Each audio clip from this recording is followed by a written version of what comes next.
A woman shot and left for dead in her apartment doorway. Now people in her apartment complex are anxious for answers.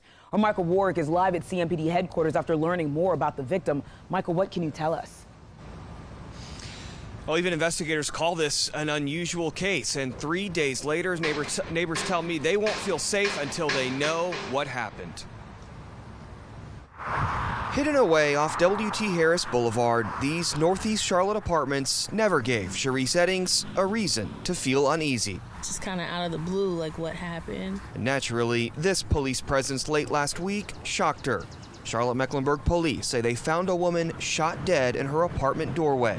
They later identified that woman as 35-year-old Alicia Lewis. Disturbing because, I mean, one, I've never been that close to anything like that, and it's usually pretty quiet around here. Investigators believe the shooting happened sometime Thursday night, but nobody knew it until a neighbor saw evidence of the murder Friday morning. CMPD tells us Lewis lived with a family member, but they aren't specifying who that is.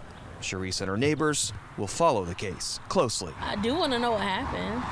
Yeah, I've heard shots in the night just randomly, but we could never tell where it was coming from. That was kind of sporadic. This is the first time anything actually has happened.